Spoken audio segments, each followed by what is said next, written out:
Om Shri Sai Ram,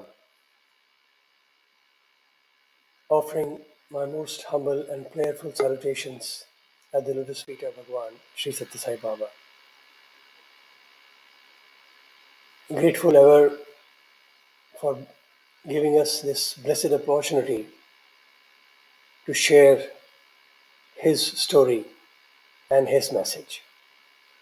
Let us start this offering by the prayer, and I request all of you please join us in that.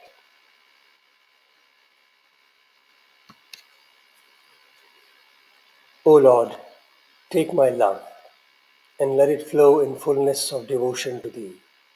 O Lord, take my hands and let them work incessantly for Thee. O Lord, take my soul and let it be merged in one with Thee. O Lord, take my mind and thoughts and let them be in tune with Thee. O Lord, take my everything and let me be an instrument to work for Thee.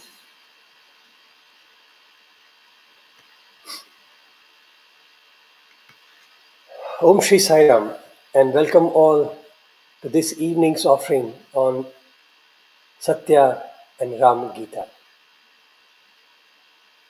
Dear brothers and sisters, it gives us great joy to dwell into the message of the Lord in various forms.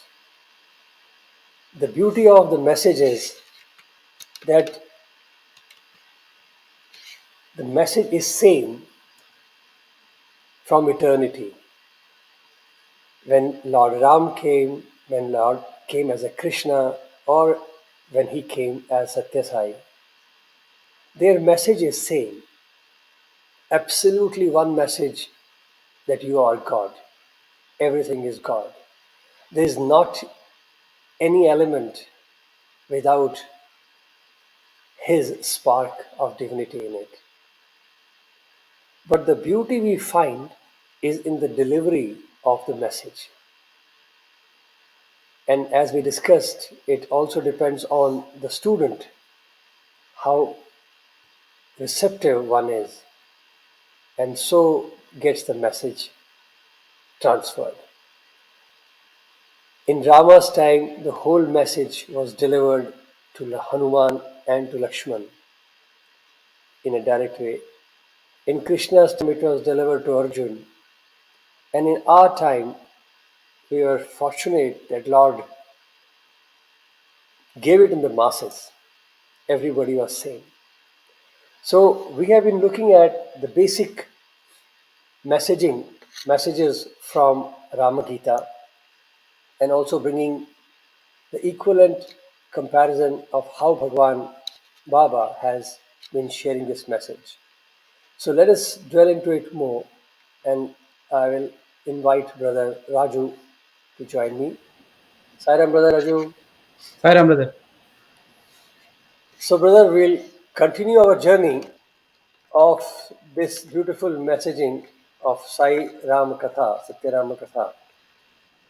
And in the previous section, we saw how Ram had started this whole conversation of Gita in a very direct manner, and his expectations, if I may say so, that first finish off your responsibility, get purity, and leave action, and then you're eligible for the supreme knowledge at the feet of the master. And generally speaking, I'm not, we are not there, so we can't. But generally speaking, the impression remains that Ram only lived like a human being and never proclaimed his divinity or never proclaimed that way. I feel it's unfortunate that most of us get trapped only in the story of Rama's physical life journey, rather than jumping and exploring how much he has shared and what a beauty of avataric journey it is. So today we'll see that Ram, how he conveys about the supreme knowledge, about Atman, and how he discloses his own identity, like Krishna has done, like Bhagavan Baba has done, and how Lord Ram also has done. And obviously, we can understand that the person like Vedavyas or anybody for that matter who wrote this or who put it in the words might have used his poetic liberties, if I may use to express. But the fact remains that Lord Rama has spoken, and that has been presented now here. So let us explore how he this section of our presentation of how what Ram talks about Atman, how he has presented. And this is a verse from Ramakatha, Ram Gita. It says, Kadachad Atma na mrutyo na jayate, na shiyate na api, vivardheshe navaha, nirasta sarva tishya sukhatmaka, swayam prabha sarvagato ayam madhyaha. And the simple translation goes, He is not born, nor does he die. He neither grows nor does he shrink. He is ancient, attributeless, bliss incarnate, eternal, and without second. Raju, I don't Yes, know if I would have not read Ram Gita, I would never have imagined, that such conversations were also happening. But it was my foolishness because wherever the avatar is, the master is, he can be separated from his message. So, do you see any correlation with Bhagwan, the way he talks about the Atman and the supreme reality and all that? absolutely. I think this kind of gives us a glimpse that the message across avatars remains the same. And this is what Swami has been saying, but just that these are proofs that we kind of get from various texts and various conversations over periods of time. This is very similar to what Krishna says about Atma, and Swami has often spoken uh, about his description of Atma. Swami kept saying that Atma never is born, never does it die. So, in fact, I remember we had put up a play called Bhaja Govindam, and apparently there were some mistakes, and Swami was not happy with the play because there was a particular comment which was made uh, by Yama, in which Yama says, "I was Yama," in which I say that now you have died, so you come with me. Swami was not happy with that comment. That statement, yes. Yeah. So later, I asked him. I took Swami was kind enough that he gave me that liberty. I asked him that Swami, what was the mistake? Swami said, "See, it is Yama who is speaking. He has been an eternal witness. And what is it that dies? It is the body that dies. And what is it that remains? The Atma is eternal." And he insisted, and I was kind of telling him, Swami, this is just a corridor play. I mean, you should not get upset. So that was my attitude, that Swami, this is a very small play. Swami went on to explain this to the teachers, explain this to the professors who are sitting there, the school boys who are sitting. Then the primary school came, he went and told them also. Then he went around telling everyone, and I was so aghast in the sense, some 4 or 5 boys who had put up that who were given that opportunity of putting the play. We kind of prayed to Swami, saying that Swami, we are really sorry, but it's a very small play. Please, you should not get upset. Swami said, no, this is not about me being upset, but I want you all to understand that message. And over next 3 4 days, Swami kept repeating. This is just a small instance. My point is, so clear was Swami that in every conversation, if you there was one analysis done by one of the brothers who had done a PhD on Swami's some parts of discourses, and he said 98% of the discourses end with three common messages. One, Atma, you are eternal. Second, love is supreme, and you are God.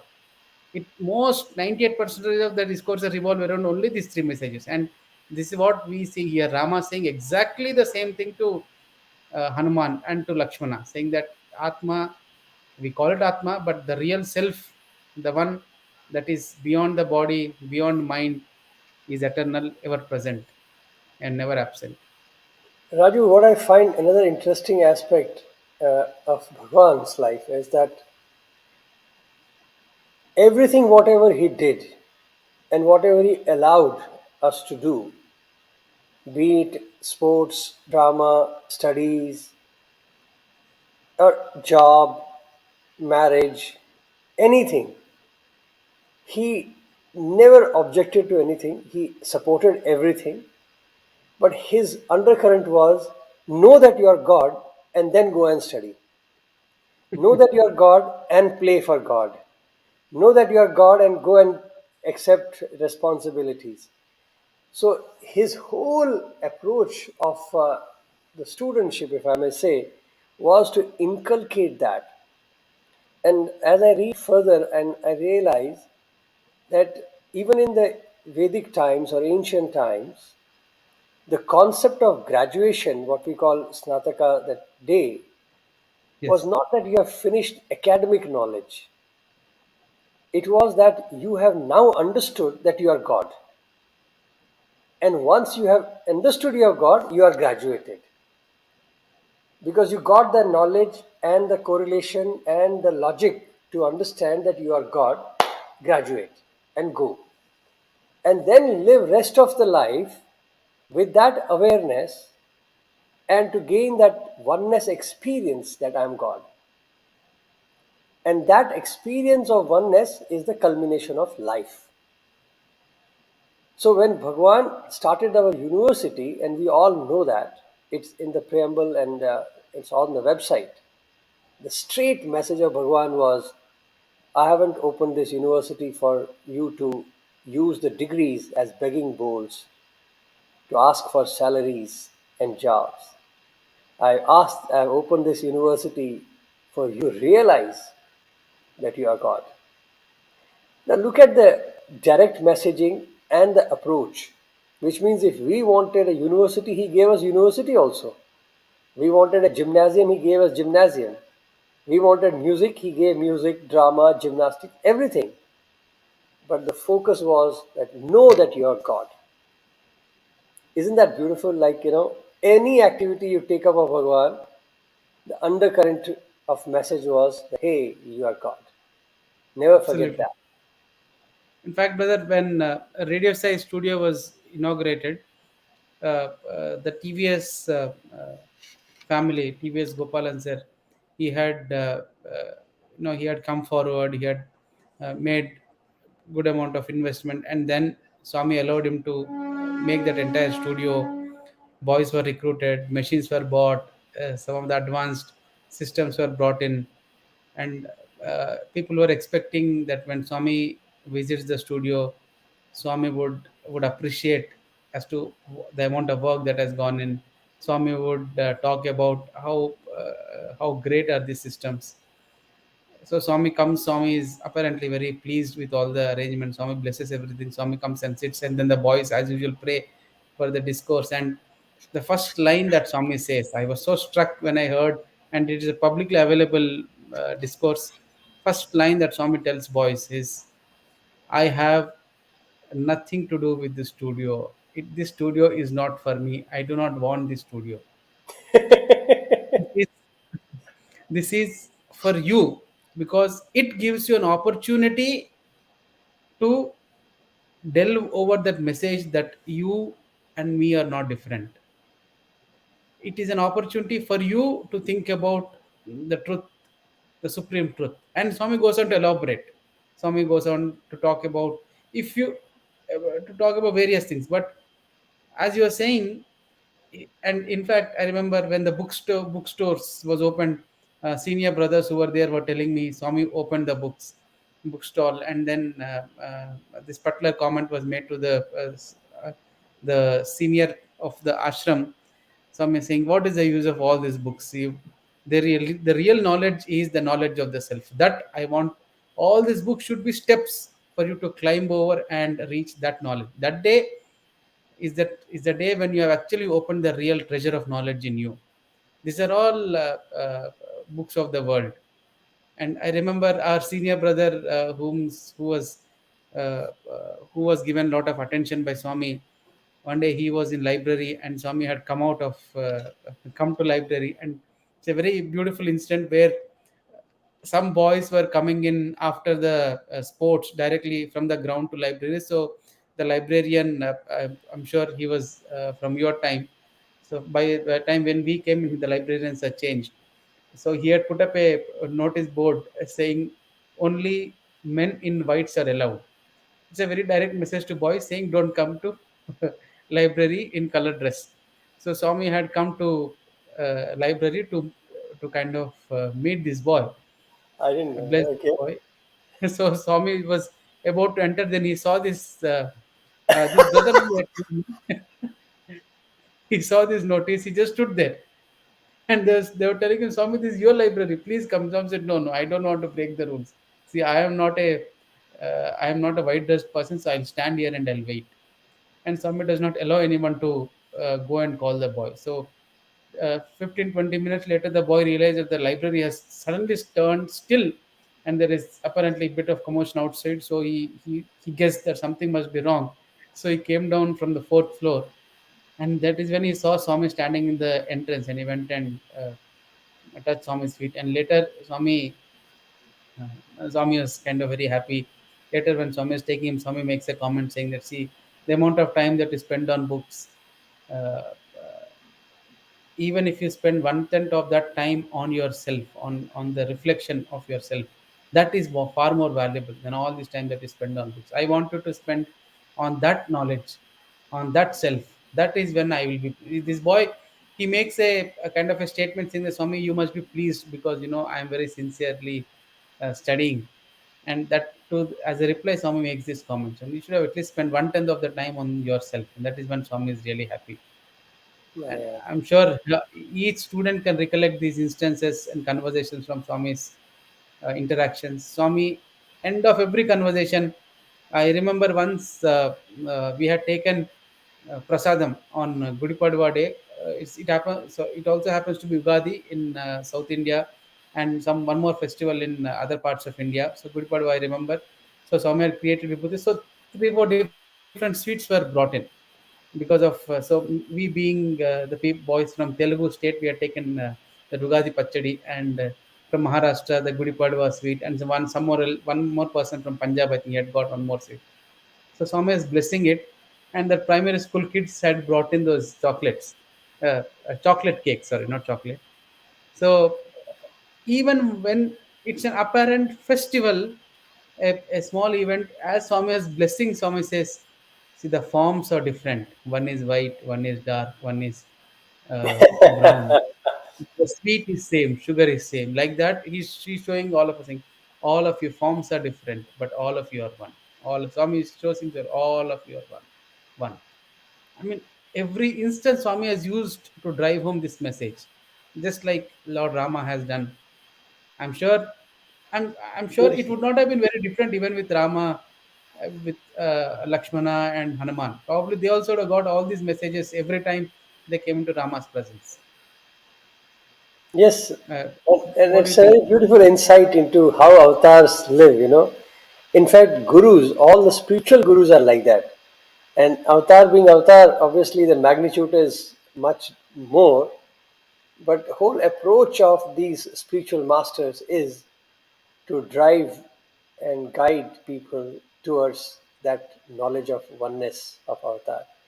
Even management, can you believe when he taught management, MAN, mind of man, awareness of Atma. So even in management, you have awareness of Atma. That you have to be aware that it's only Atma. There's nothing else but Atma, and we are all one. So Bhagwan has not left any aspect of life without highlighting this beautiful message. Raju, I have a poem of Bhagwan. I think it's in Telugu, so please have read and tell us about how Bhagwan explains this Atman. Yes, brother. In fact, this poem, Swami had is a very powerful poem. Swami had used it in few of the discourses. We had used this in one of the dramas. And Swami was so pleased that Swami wanted that particular character to repeat the poem. Unfortunately, the boy was not Telugu boy, so he kind of fumbled, but Swami kept kind of assisting. And Swami gave some of the words that the boy missed. So the poem goes something like this: Chukkalanniyu Brahma, Suryundu Adi Brahma, Chandrudannanu Brahma, Jalamu Brahma, Swargamannanu Brahma, Vaikuntamadi Brahma, Talli Annanu Brahma, Tandri Brahma, భాగ్యమన్నను బ్రహ్మ వాల్లభ్యమది బ్రహ్మ జీవరాశులు బ్రహ్మ జీవి బ్రహ్మ పుట్టించుటది బ్రహ్మ పోషించుటది బ్రహ్మ గిట్టించుటది బ్రహ్మ గృహిణి బ్రహ్మ కర్మలన్నీయు బ్రహ్మ కాలంబు బ్రహ్మ ప్రకృతంతయు బ్రహ్మ ఆదిశక్తి బ్రహ్మ సర్వమును బ్రహ్మ మరియు ఈ సవయు బ్రహ్మ సత్యమును తెలుపు ఈ సత్య సాయి బ్రహ్మ. So Beautiful.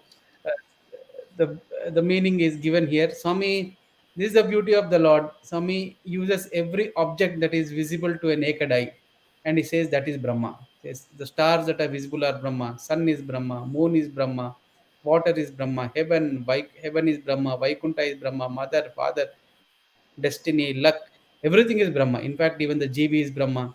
Brahma is the one who nourishes you, he is the one who gives you birth. He is the householder. He is the one who does all the karmas. He is the one who is the destination. He is time. The entire nature is Brahma, and this entire assembly is Brahma. The one who is narrating this, called Satyasai, he is also Brahma. That's everything that you see is Brahma.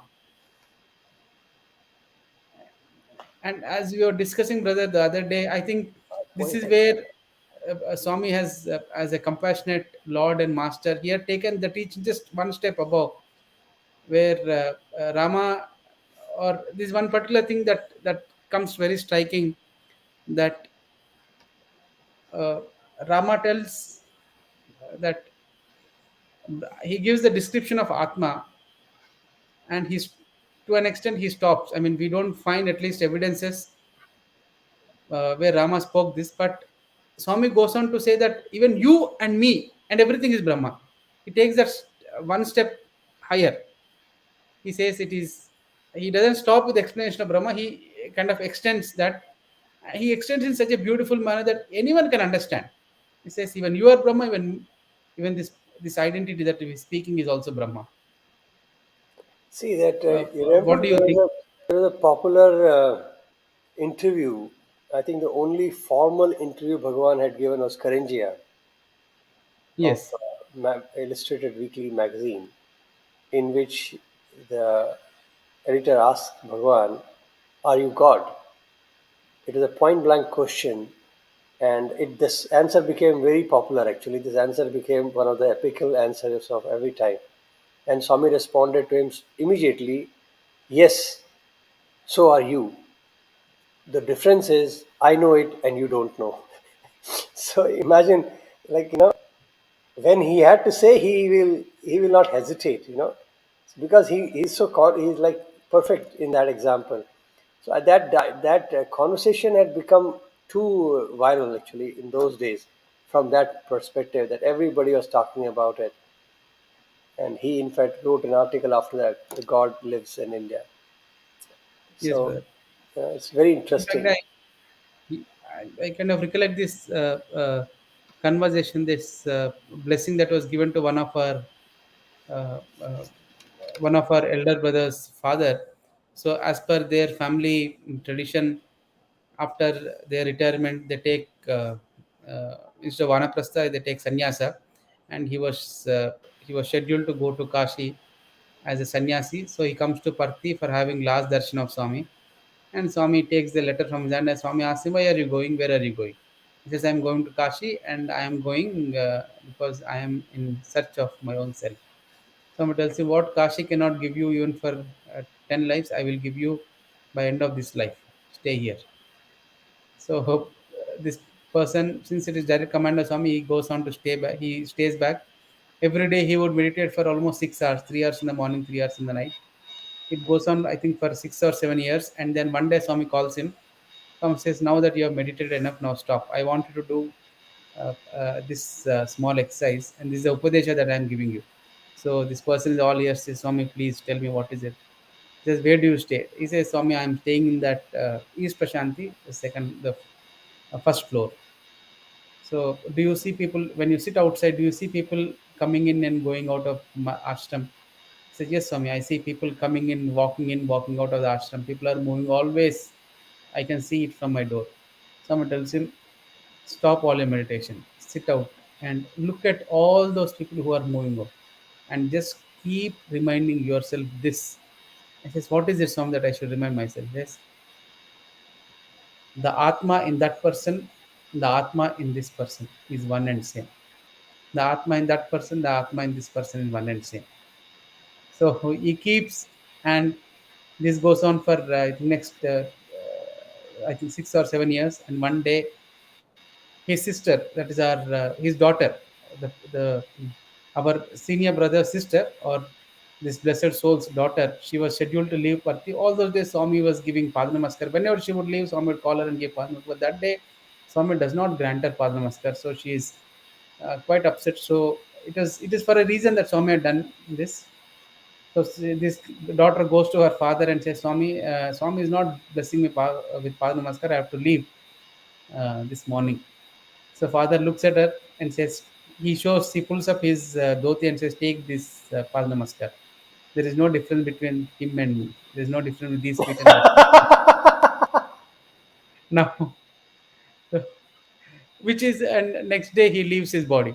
So, which is a very direct signal that he has attained what any human should attain. He has attained, and that simple mantra was the Atma in that body, and the Atma in that person, and the Atma in this body are one and same. And he has attained. So sweet, eh? So beautiful. So beautiful. Seemingly such a simple activity and yet so deep and powerful. Wow. मजा आ गया. And the next day he left his body, eh? Yes, he left his body because I think Swami wanted everyone to realize that he has attained what he should. Fantastic. There's nothing more to achieve. Once you achieve that oneness, it's so beautiful. Beautiful. This Let's move exactly is the forward. point. Yeah. Yes, brother. You know, we always think, we always discuss that Ram, because of his yada and the connection with Ravan, he mostly lived in a human boundaries. But I guess when this Ram Gita was delivered, it was post Ravan, and it was fag end of Rama's journey also, as in a human journey. And Ravi, it's very interesting that how Bhagwan Ram has described himself, who he is. And we have million examples about Bhagwan, but it will be interesting to see how Bhagwan Ram has taught himself in Ram Gita. The declaration by Ram: प्रकाश रूपो अहम ओजो अहम अद्यो अहम अद्योस्कृतो भातो अहम तीव्र निर्मलः विशुद्ध विज्ञान घनो निरामयः संपूर्ण आनंदमयो अहम क्रियः. And the meaning goes, I am the effulgent form, unborn, unparalleled, omniscience, pure, sublime, supreme consciousness, and eternal witness, not engaged in action, and the soul bliss incarnate. That's how Ram describes himself. I find it really beautiful, and it does remind me of Bhagwan. Absolutely, brother. Your thoughts Yeah, on it? I'm just loss of words. It is. I think these are. It is very similar to what all of us have seen with Swami, and probably this is the reason that the monkeys, bears, the humans, and the Rakshasas that came to Rama were spellbound by his mere presence. He has spoken such declarations, and probably for some reason, many of the versions of Ramayana do not capture it. But I many of the times, in fact, there was a time when Swami had made this statement. Swami said, It was only during Avatar had declared himself during Rama, Krishna, and Sai. Uh, this is Satya Sai. Swami is referring to this avatar. These three avatars, the avatar was in full effulgent flow. So I had this doubt that Swami is a guru. I mean, because he kind of teaches, he kind of preaches, he has taken up that profession. But unlike that, Rama was a king and Krishna had many other matters to attend. Now, as we read Ramayana more and more, I think essentially their job is just being a teacher, the Satya Bodhaka. All other things were apparent uh, drama acts that they were putting up. It looks True. like their main job has been the same across avatars, and the message also is same. It's such a spellbounding declaration by Ramachandra. I do not know how so many people have missed it, but it's so clear Let me show what you it really is. another verse which he talks about, and he says, "Sadaiva muktoham chintaya shaktiman iti indrigyanam vikriyatmakaha anantaparo aham aharnisham buddher vibhavito aham hridi vedavadibhi." I am ever free, liberated, omnipotent, beyond comprehension of senses, cosmic form, infinite and eternal. The scholars contemplate day and night on me in their hearts.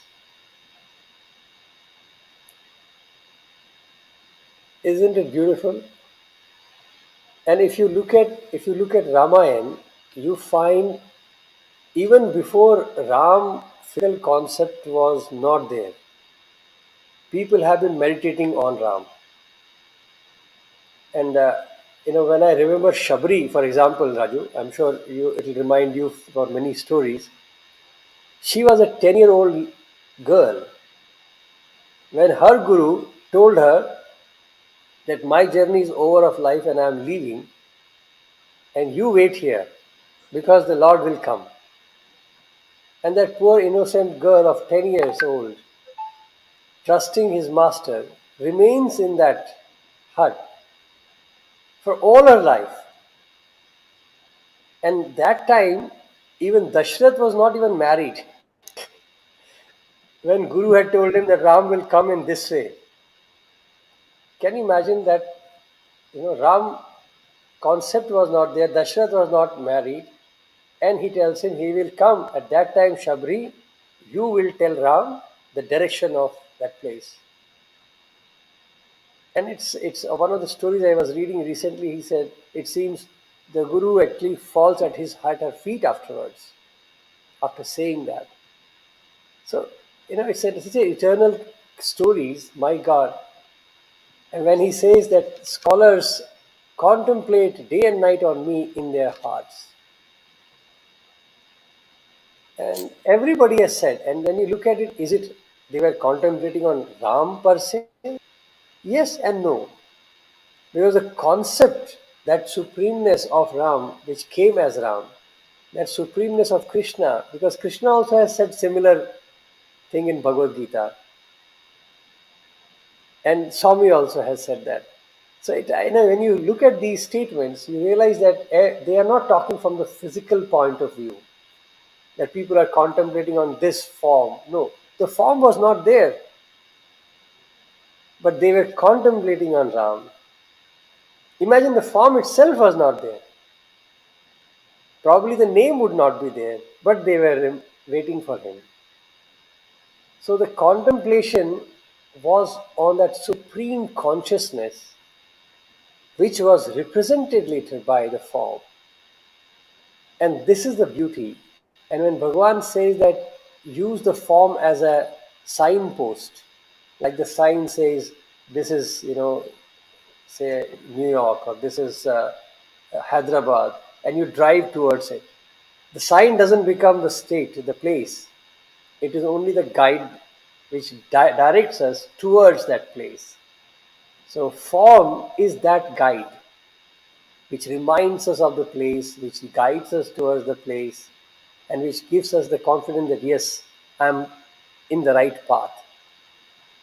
So imagine the contemplation part of it. How do we contemplate on it? So people who think that they could not see avatar, people who have that like that missing part, that hey, I was not with the God. But look at people who have been worshipping God even when the God's concept was not even alive, and been waiting for him, and they reached him. So the beauty is that Avatar always shows that don't bind him in the physical boundary, and remember who I am. I love these statements of avatars when they say, I am free, omnipotent, beyond comprehension of senses, infinite, eternal.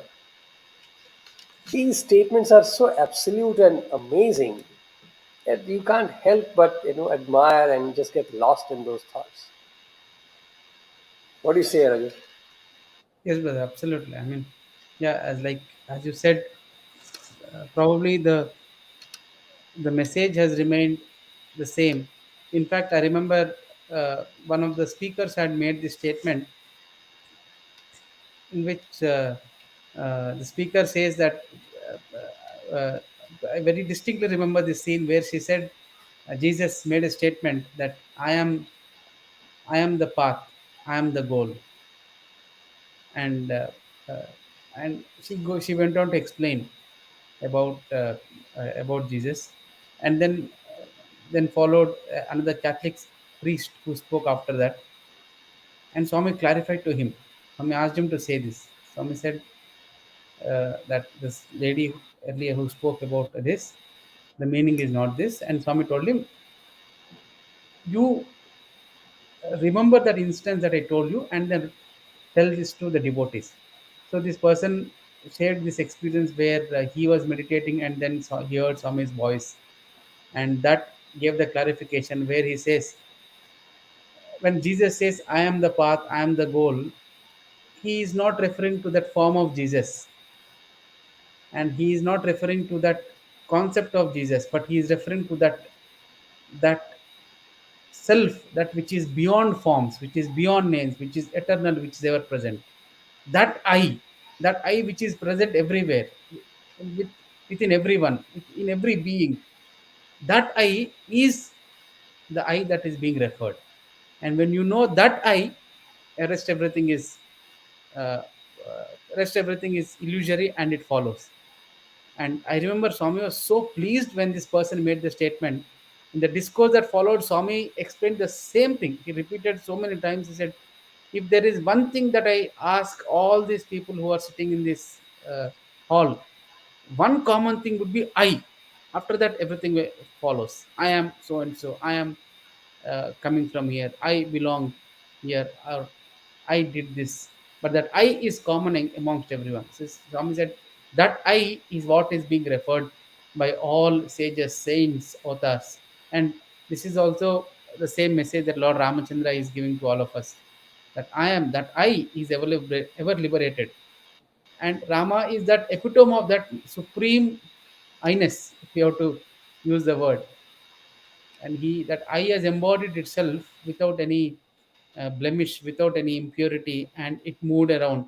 I think probably just to notice, to see, to understand, to kind of enjoy that movement of I in a human form, all the sages, saints, scholars have assembled themselves. Like there is a, as you're saying, there's a story where if this lady waited for 90 years, our hero Valmiki, Vasista waited for what, some 90,000 years apparently, and Valmiki of similar nature, Vishwamitra similar style.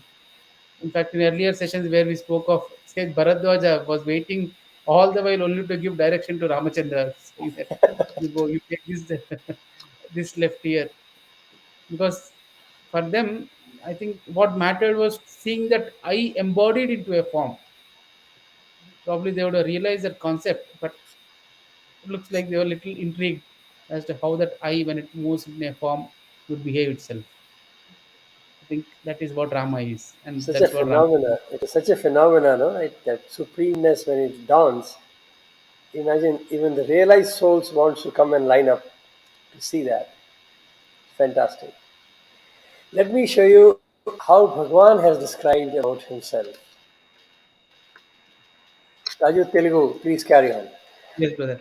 Yeah, this is also another very another powerful poem which Swami says, Idigatam, Vidipatam, Vidi Gruham, Vidi Kudyam, Vidi Aranyam, Aranyamu Shailam, Vidi Yatanchu, Idi Bhumi, Idi Jalam, Vitadu, Vaishwanarun, Dadigali, Akasam, Vidi Yatanchu, Itadu Divakarun, Vitadu Nishakarun, Devitarula Gruhambu, Ravi Atanchu, Ivi Achetanamulau, Ivi Chetanamulanchu, Atadita Data, Datadeyanchu, Araya Nakante, Binnamulai, Jadambulaina, వాక్య పదార్థ సహితములెల్ల సాధనలు లేక ఎరుగడి సాక్షి భగుతి నేను చిద్రూపుడచును ఎరుగురయ్యా. I So, purposely did not open the translation because it's such a poetic and it's so rhythmic. I wanted people to hear that. I hope we could get Swami's audio. Swami, the way Swami says is very powerful. Like you literally, you have those goosebumps when Swami says, "Oh my God!" You get inspired with the way uses the stress of the tone, the Yeah. break, and this is what the meaning goes as that to differentiate that this is pot, this image, this is house. He says the last line is very powerful where he says, know me as a supreme blissful entity, the one that does not need any sadhana to proclaim that all the above is me and I am the eternal witness. This in fact, this reminds me of that instance where in Venkatagiri, one of the senior brothers was sharing was this instance where the Veda Pandits had assembled and they wanted to test Swami's divinity. So one of the person asked Swami, what is the difference between you and Ramana Maharshi or Ramakrishna Paramahamsa? Because this line which does not need any sadhana to proclaim that all the above is me, it's a very important signpost of avatar. So Yes. Swami's reply was this: he just puts one hand down, one hand up like this, and this nobody understands this particular person who asked this message also a little dumbfounded. So he looks at the king. King is also apparently ignorant with this meaning. So he asks the son to request Swami to explain. Swami does not explain. Swami leaves. And next day again they pursue. They request Swami that Swami we are not able to understand. Please help us. And Swami says, I have already answered the question. Now you have to figure out the answer. Says, we are not able to understand. Please explain. And then Swami explains them. He says, like this hand and like this hand. So he says, all those that you have mentioned have come from this human level with sadhana they have gone up here as god. Me as a supreme divinity I have from that supreme level have come down to human level. I don't need any sadhana, I don't need any effort. I am I without any effort. It's my nature. And the way the pandit kind of does a sashtang namaskar and says, now we know who you are, apologies for asking you so. And this is the line that Swami is emphasizing here. That does not need any sadhana to proclaim that all the above is me and I am the eternal witness. It's very perfect. It is actually, you're right. This is one of the, I would say, indicators or checklists to know to identify avatar in human form, if we can say that way. But yes, that avatar is full from very birth. Like Krishna did not need anything.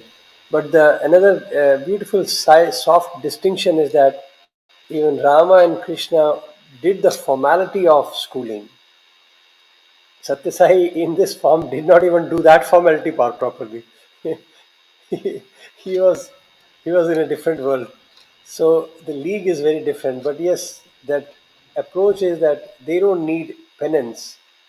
Like what we see Ram also at the age of 14 or 12 when he comes back, he makes statements which people are confused to hear. And it is like preparing you to know that I am already there, I'm not have to. But he played the role of a human in a such perfect manner, and that is what made it interesting, I think so. So Raju, moving forward, you know Ramagita, when he moves forward after declaring that everything is Atman and telling about himself that this is me, Lord Ram goes into the practicalities of how to achieve that. And Bhagwan Ram gives in Ram Gita certain tools to practice, if I may say so, using my own way of expressing that. So, one of the tools, and you will see that how Bhagwan has been very gracious enough to do all of that for us also, is the practice of Omkar. How do we realize what we are? And he has talked about Omkar. And he said, Om meditation is very important and crucial for a devotee to realize towards this end of knowing Atman and to get oneness with the Atman. And they, the Ram Gita describes same way the sound of Om as U, and Ma. And we have done a full episode on Omkar, so I'm sure people who are further interested in depth, they can look at it because we try to compile the whole messaging of Bhagwan in Om. But here, Ramagita briefly straight away tells you that A represents the self. It's like that Aham Tattva. From Mahat Tattva, when it got a formation, which was the self, I-ness, and that was represented by a sound. The U represents the explosion, that creation part of it. So the I-ness is the Aham Tattva, which became the self, and that got manifested or projected as creation, which is represented as effulgence, U, that big bang, what we call. And then comes the Ma, which is Pragya, it is eternal oneness, and it's also defined as deep sleep or emergence. So this is how Ram, Bhagwan Ram had prescribed contemplation of Omkar, and he very clearly says that this is for the aspirants who are in the path, on the path of this. But once you have realized your oneness, once you have experienced the divinity in you, then this differentiation has got no purpose.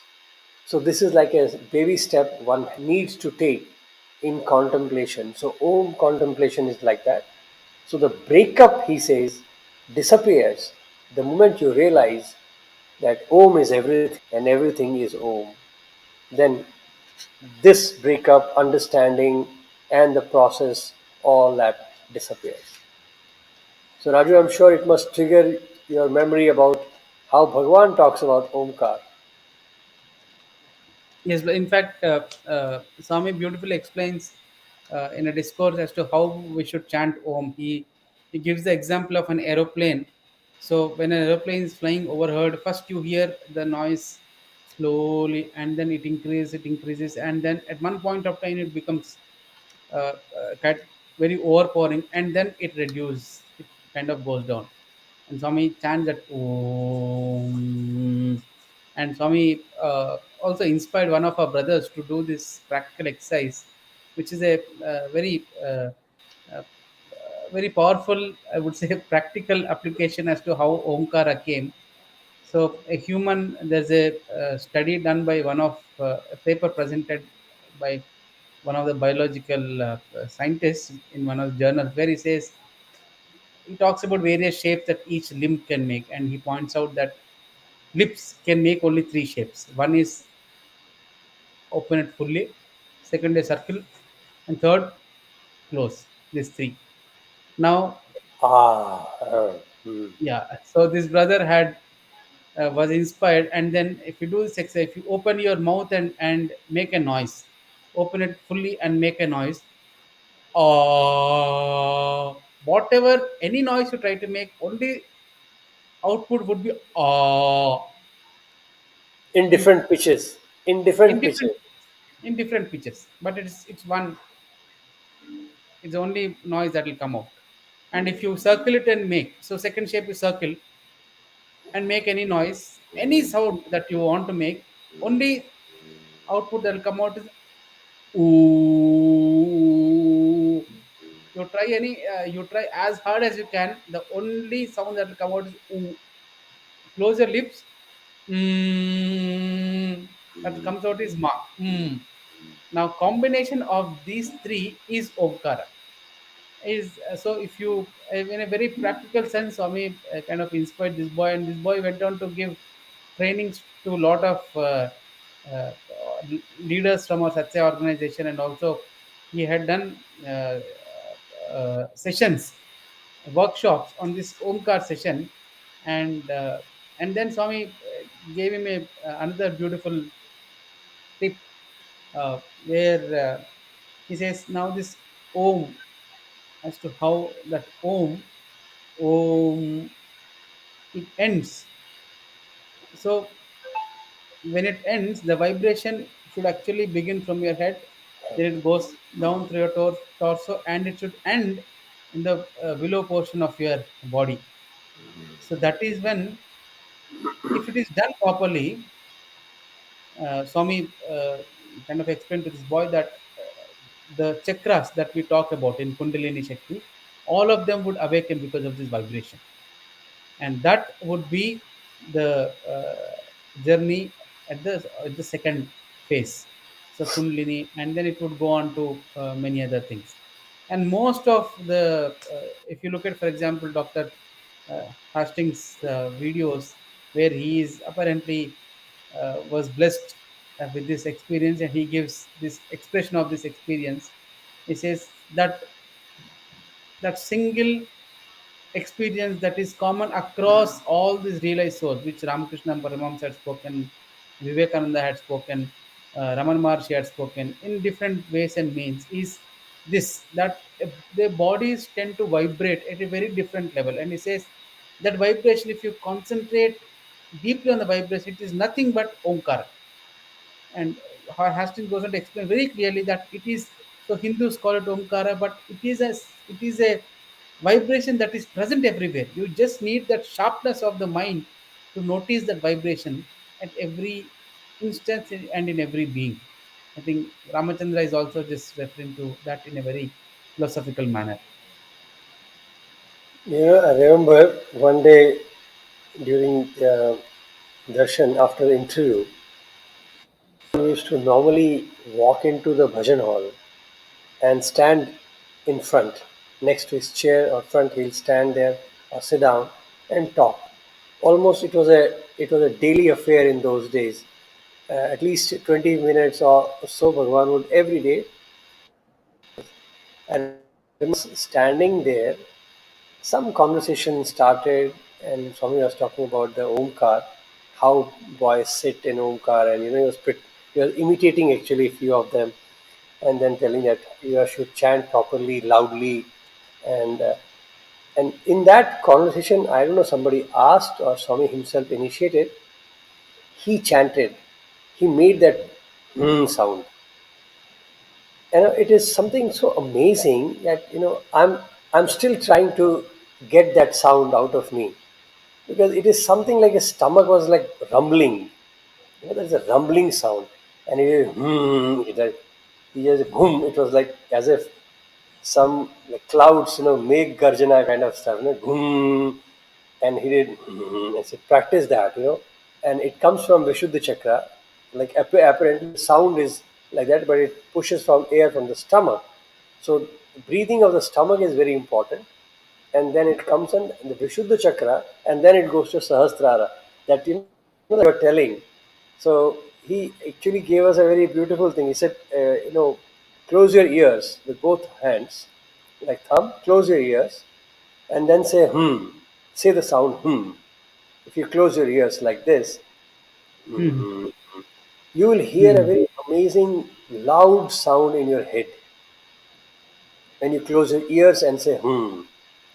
He says that is the sound which we are supposed to get once we do the Omkar Wow. without closing ears. So right now I'm closing my ears and I'm getting that whole sound fills my head. But now when I chant,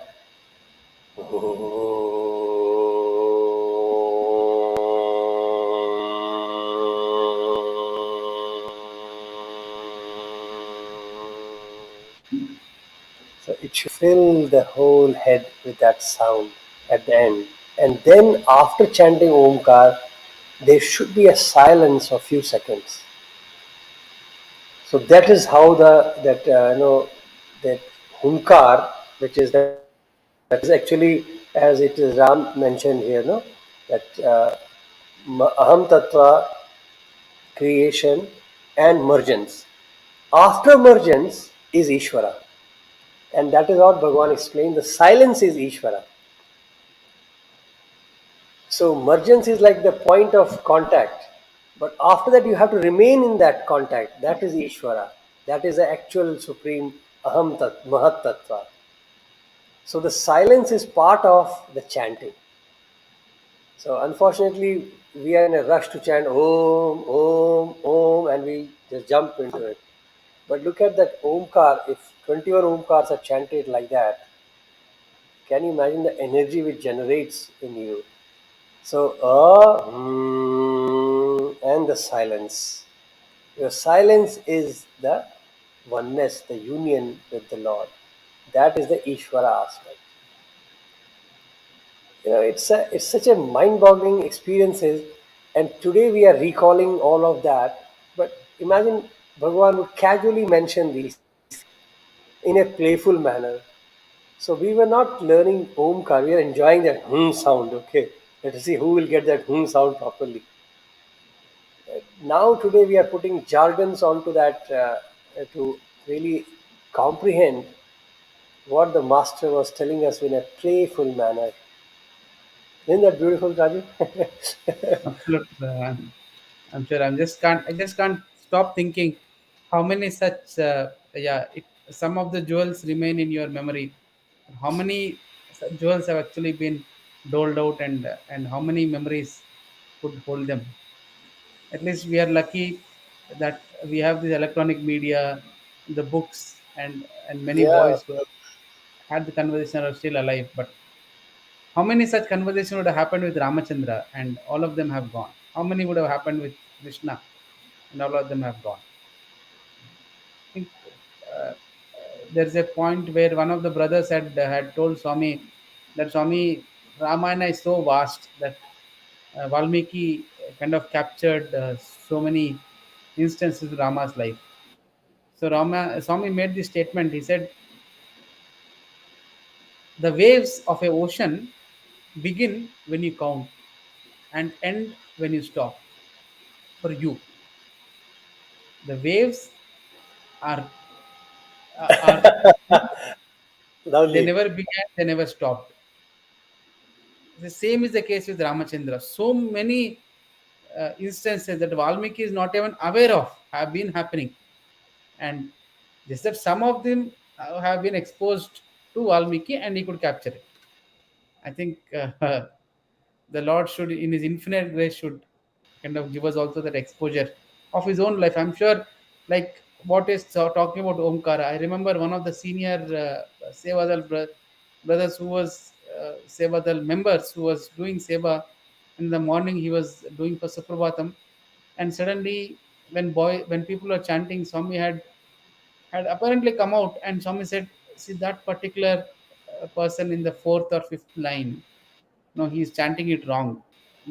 Go inside and correct him." So he was very hesitant that he cannot go in because apparently, so you are not supposed to disturb that the crowd when people are sitting and doing Omkar in the morning and Suprabhatam happens. Nobody should walk in. So he was quite hesitant. But later Swami said, "No, don't worry." Swami made a very casual remark. So when this person was explaining to me, he was telling me among that crowd, Swami was so specific about that particular person, saying, and he said this particular, and so he peeped out, he peeped in and he found out the person as to what he was chanting. When he came out, he literally chased him till the end of the day and requested us to repeat the way of his chanting Omkara. So this person who had come from UP, he was quite confused as to why this particular Sevadar is chasing him for the way of chanting Om. And this person tells him, he does not reveal that Swami spoke about him, but says just that I am very interested. And he gives one high pitch chanting of Omkar, Om, very high pitch chanting of Omkar. And that is when he realizes that Swami was referring that this should not be done. He says, "Sir, are you aware that that this should not be done?" I says, "I don't know. I have just learnt it on my own. But somehow I feel the two people who were sitting next to me, they were chanting in a very different way. So I felt like changing my own style. And from today onwards, I've decided that I'll do this and I will continue the way in which it is chanted in Parthi." So so this person was very relieved that Swami inspired him to change his style. But the point he was making is Swami was so observant on every sadhaka. In the in the book of Kasturi, Kasturi finds that sage, one sannyasi is kind of getting washed away in the river, and he wants to convey to Swami, but he's hesitant. And then after a few minutes, Swami loses apparently the consciousness of the body. And again, a few minutes later, Swami comes back, and then Swami tells Kasturi, "Do you know where I have gone? I have gone to save that particular sadhaka who was getting washed away. He was lost in the self, that his body was getting washed away in the river. So I have gone and saved him." And after the Swami makes a statement that every sadhaka is not beyond my reach. I keep an eye on every sadhaka who is doing this. So even when you're, even the pitch in which you're chanting Omkaram is also taken care by the Lord. So Om just reminds me of that the love of the Lord, His care is beyond our imagination. All that we need to do is just begin our effort. Beautiful. Beautiful. Okay. Continuing forward, you know, after one of the another thing which he talks about, and as moving forward, he talks about karma and the journey of human action activities. So it's very interesting how Ram has broken it down for us, and I really found it very intriguing.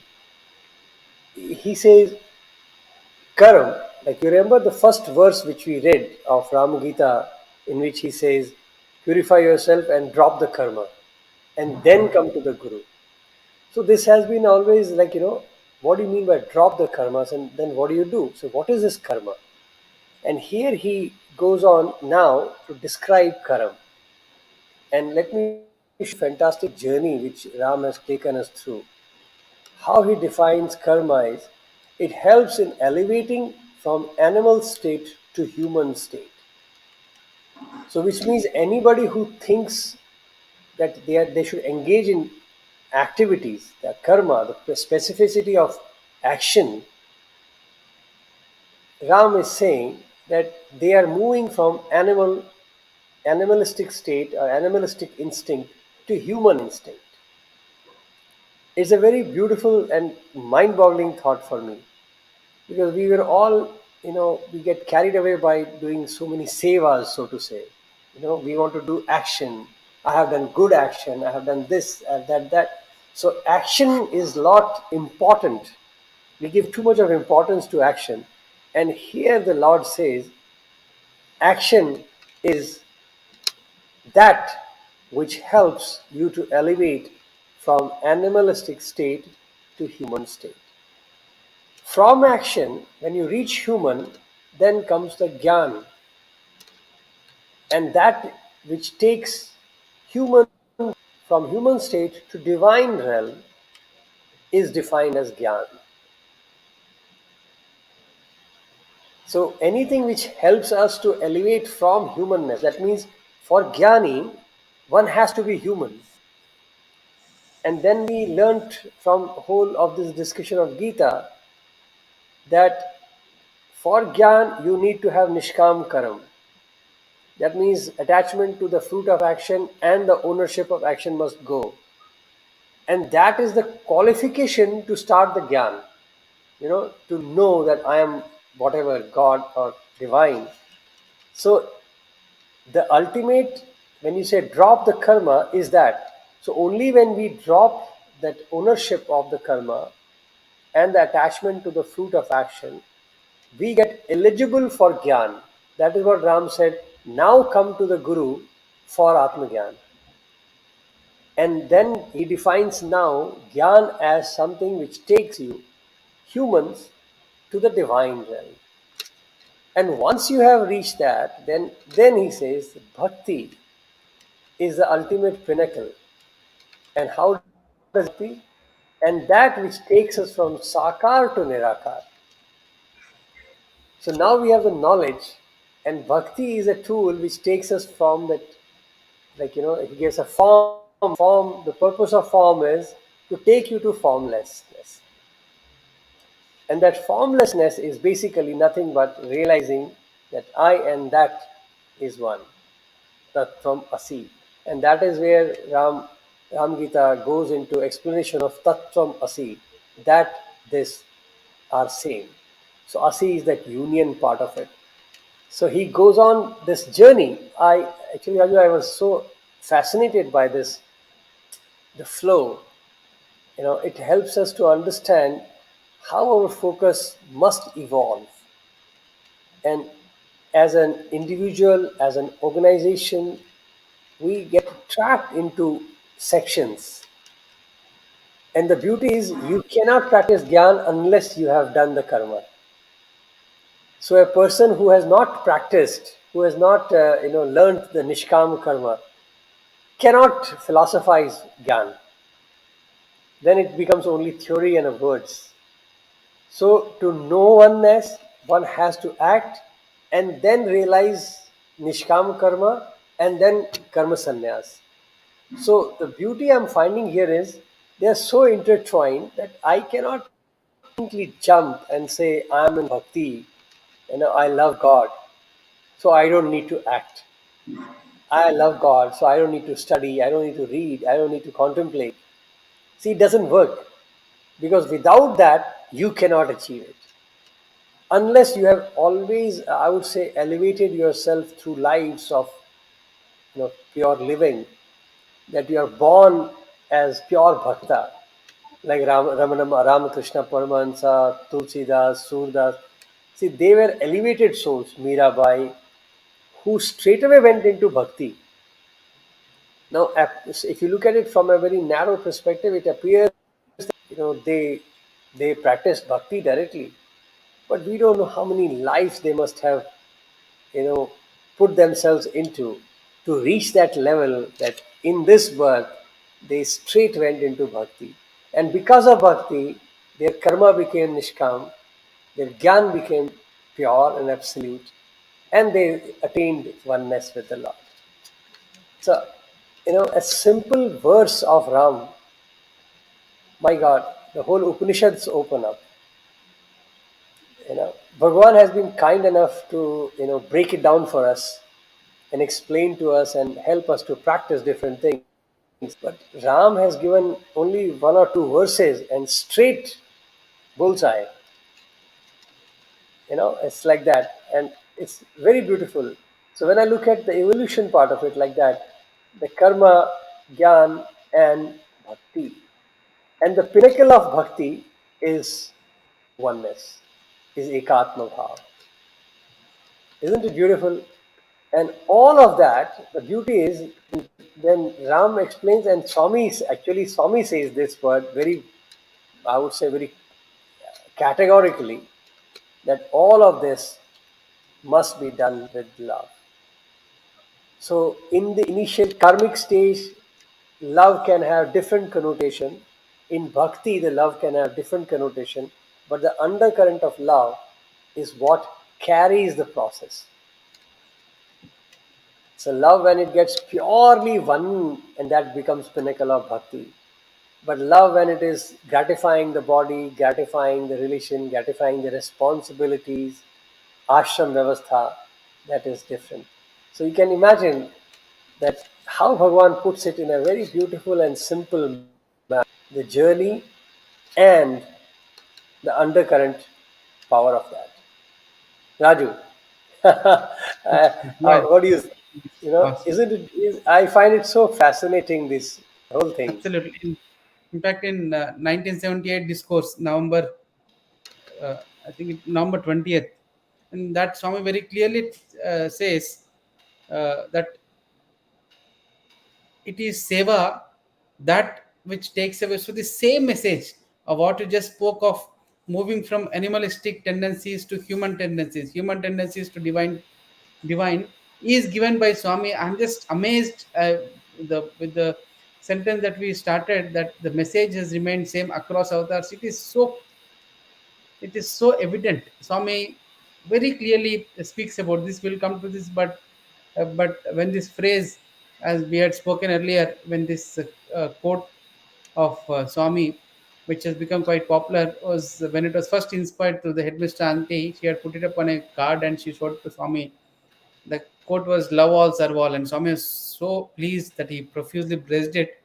And then Swami spoke about it in the discourse, and then it kind of became very popular.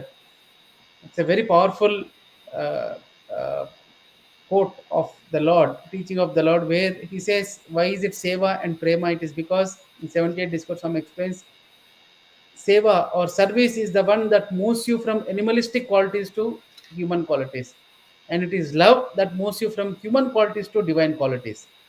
It is exactly the same message that Ramachandra had spoken about.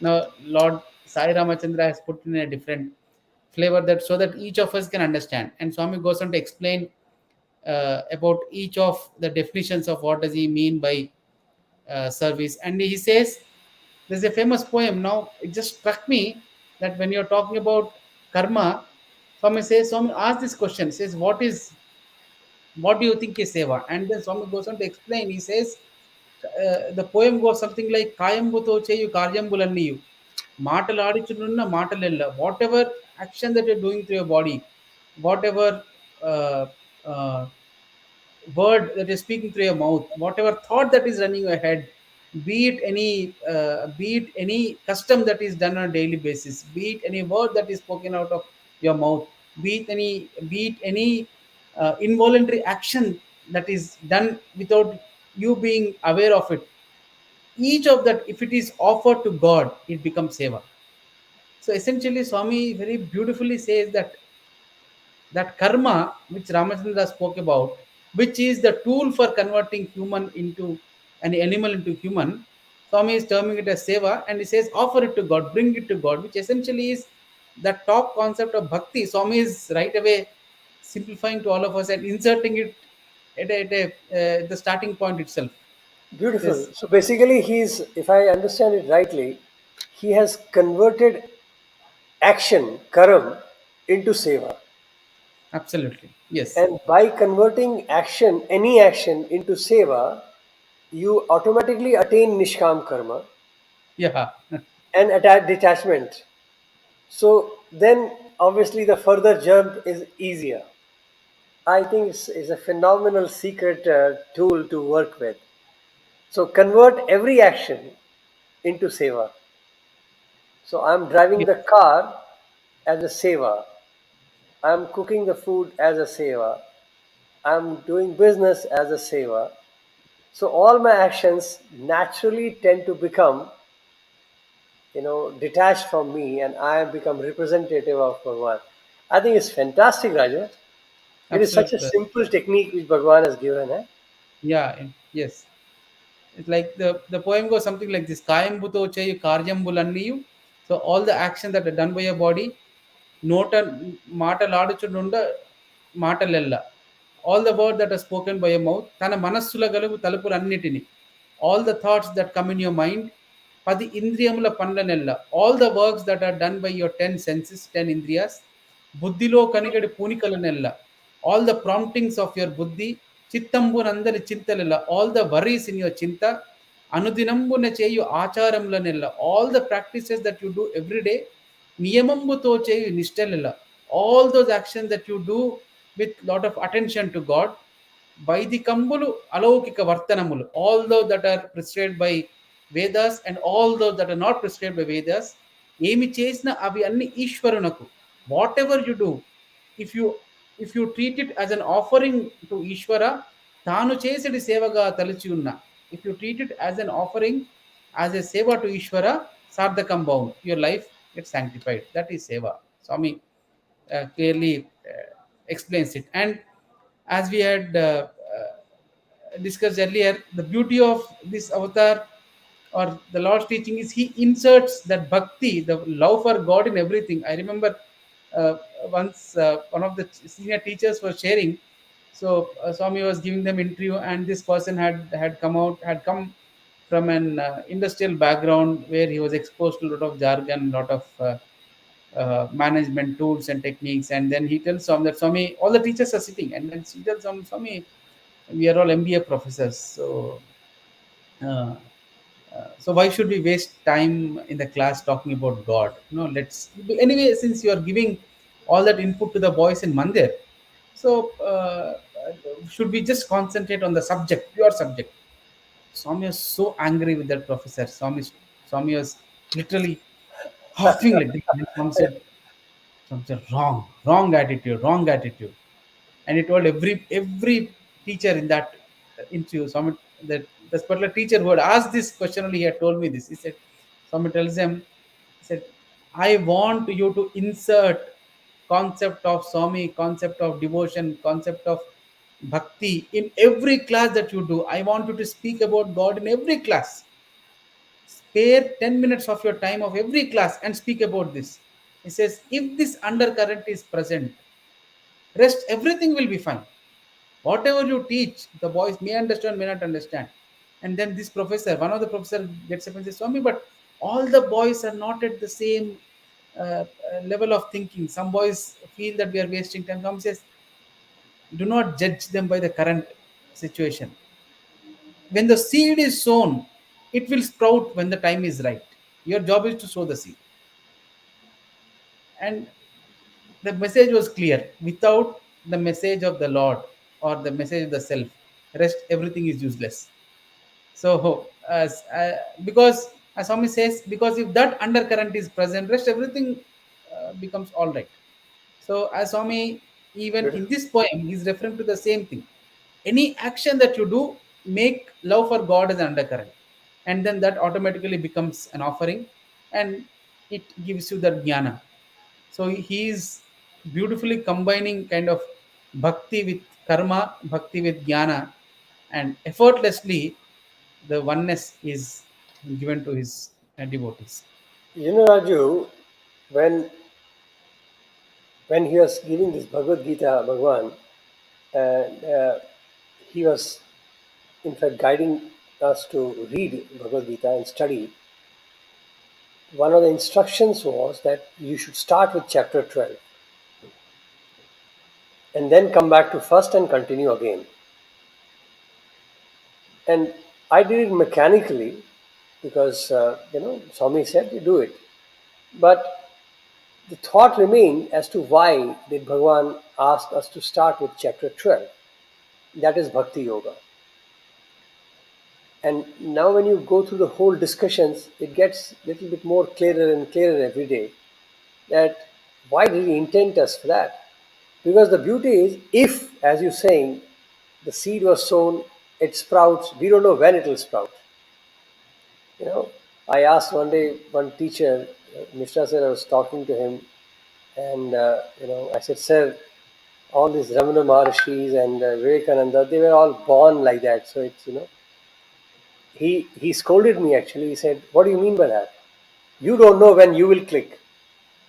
Ramana, before he got realization, he was like an ordinary child playing, and that moment came and tuck. He was a realized soul. So none of us know when and how much we are ripe. So never underestimate the power of God, and never underestimate the journey of God. So we never know when we can click. So our job is to just do things. It's a very beautiful thing. And that is where Swami said, and now when I look at the Bhakti Yoga, I realize that is the pinnacle. One has to go to Bhakti. Now, if you cannot handle Bhakti, and if you're not there, no problem, start with Karma. Then come to Gyan. Then again reach Bhakti. So the point is like, that is where we have to culminate. The pyramid will culminate at Bhakti. Whether you come from Jnana Yoga or Karma Yoga, it has to culminate there. So he starts there that in case you are ripe, you can jump off. And in case you are not ripe, then you can carry that bhakti's element of love into your karma and jnana and keep going forward. Isn't that beautiful? Absolutely beautiful. And look at how Bhagwan takes this journey and he explains three steps. Says what are, and I'm sure this will give you another thoughts about the, how he has taught everybody. So he goes three steps to devotion. The first step, he says, work for God, and by means all actions to him while being mindful that God is not outside of us. So that is what he calls the first step, work for God. So in which I think the doership is still with me. I have a feeling that I am doing something and I'm supposed to do something because I have a brain, I have intellect, and then we have to offer it to God. But he says, do that by offering to God as if I am the doer, as if you have done something, then you offer it to Him. But remember that God is in you. That theory goes on. Interesting, right? Beautiful. And then from there he takes us. Let me finish these three steps and then Raju, I will send it back to you. Yes, yes. So then he says, work for the sake of God. That is the second. And he explains this as perform all actions as an agent or representative of God on his behalf. So in this section, from a doership, now we become an agent. So I am not doing, I'm representing my boss, I'm doing it on his behalf. So now I start becoming a representation. So I have to now lead with that it is not me doing. And I remember Swami taking us for Narayan Seva for distribution of food to the villages. And he had given us the full protocol procedure as to how one should distribute. In that, one was that you have to go and tell the family whom you are offering this gift hamper that this is sent by Bhagwan Baba to you. So imagine that whole mediator is gone. I'm only a postman now. So where is the ownership? Where is the ego? Where is the I-ness? It all disappears. I'm just a postman. So I'm giving, please accept. And if they accept, you have to say something. So there's a process. But the line was so beautiful that I am sent by Bhagwan Baba to give you this gift. So that is step number two. Work for the sake of God. So all the actions, what we do, we are supposed to keep in mind that I am only representing God and I work on his behalf. And then he takes us to the next jump, be devoted only to God. And this he explains that every thought, word, and action is for the satisfaction of God alone. Only he matters. And I'm sure it will remind you of all your plays and all the sports meet, and how everything was done for him and we didn't exist. Nothing to win or lose. The whole thought, word, and action were only for the satisfaction of Bhagwan. If he smiled, victory. If he didn't smile, everything is waste. So be devoted to God, that oneness. So this is how he takes us through the three steps of devotion. Raju, what comes to your mind, these three steps? No, I would only say, as you're discussing, if you look at those three: work for God, work for the sake of God, and then last is be devoted to God. So if you observe very carefully, the in the third, work disappears. It is only your devotion is all that remains. So essentially, work gets transformed into, even the structuring of the sentence is like that. So first God enters, like what we are speaking. God and makes an entrance in the first step, and then slowly the reason comes along, and then only He remains. That is, be devoted to God. That be, and the devotion being is that being yourself, and devotion and God. Only work is gone, you are gone. So it's essentially, if you look at it very succinctly, this is nothing but Ramachandra had spoken in a very nice way, which Raju, Swami had. Let me pause you once again because Yes. I have done a mistake here. That in second line, the word work is added by me. Oh, wow. Wow. Since you're saying that, I recall I am correcting myself that probably I should not have done that. Uh, the word which Swami has used is only for the sake of God. Wow. So it So, is it a lot more clearer now. That so I wanted to correct that immediately. My God, because you're talking and I realized that okay, I made a mistake here. yes, brother. It is the then the logic becomes a lot more clearer that work just disappears. It's only in the beginning it is work, but after that it is for God, and then only God remains. So it is nothing but Dvaita, Visishtadvaita, and Advaita. Yeah, Perfect, exactly. perfect. Because now it makes sense because it's for the sake of God. So it could be action, it could be life, it could be existence for the Yes, sake of God. So it is not work. And yes. I'm sorry. I thanks for correcting. It's a beautiful journey. I know.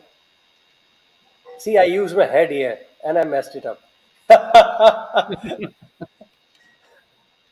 So I think the the Lord is very compassionate that He is telling us very succinctly as to how even our life should emerge. In fact, I remember, brother, once the brothers from the hostel were called to clean the flooring for the super specialty hospital when it was being inaugurated in Bangalore. So all of us were called, and we were talking about in the evening. Each of us would get that chance of talking about how many tiles we cleaned that day. So in Trai, so one boy spoke about he cleaned 40, another boy said some 30 number of sites, another boy said 10, and then there was this classmate of mine whom somewhere not asked, and he did not tell, but he just looked at him, gave a smile, and later in hostel I asked him how many he cleaned, and he said I cleaned only one. Like entire day, I said, "Oh, have you cleaned entire day? Only one slide?" He said, "Yes, entire day. I have cleaned only one slide, one slide." And we thought maybe this boy has is too lazy. One tile is all that he could clean the entire day. So we did not pursue it much. And next day or 2 days later, Swami had called all the boys for the inaugurations. All of us were there. The hospital was inaugurated, and we were sitting, and this boy was also sitting 6 or 7 steps away from me, 6 or 7 places. He was sitting in such a way that the both of us were sitting in such places that we could see Swami. And Swami, after blessing the crowd with the discourse, Swami comes down the stage, and he goes and stands on this particular tile.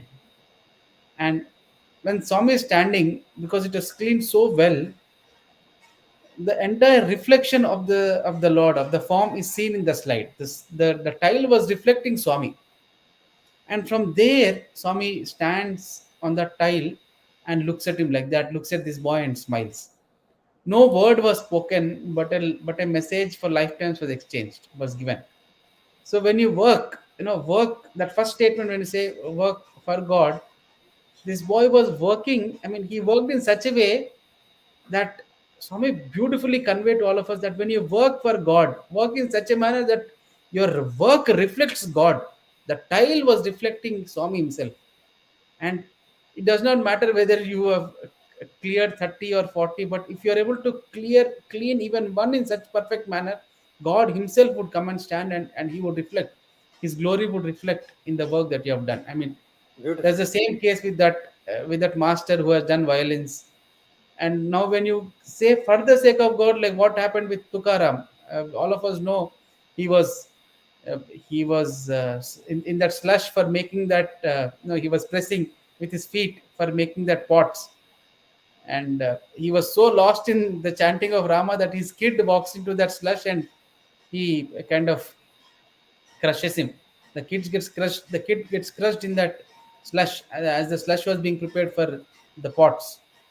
And only when his wife comes, she realizes that this father had crushed the kid. He pressed him down, he kind of crushed him so badly that the kid's flesh got mixed with the slush, and the wife wakes him up, pulls him up from his reverie and from his thought, because he's so lost in the beauty of Lord's name. So she shakes him up, and that's when he realizes, and he begins to cry. He says, "I have whatever I have done. I was doing my duty. I was doing my duty of making these pots, this pressing this mud, refining this mud. Now my son is lost in this. I have done it for you." And needless to say, and he says, "I have done it for you. It is you who are doing." And he say, he may when Tukaram makes the first pot from the tent, says Rama and Narayana, and the sun comes out crawling from that mud. It just comes back to life. We call it miracle, but when this incident was narrated to Swami, I very distinctly remember Swami said, "This is the natural thing that happens with bhakti. It is."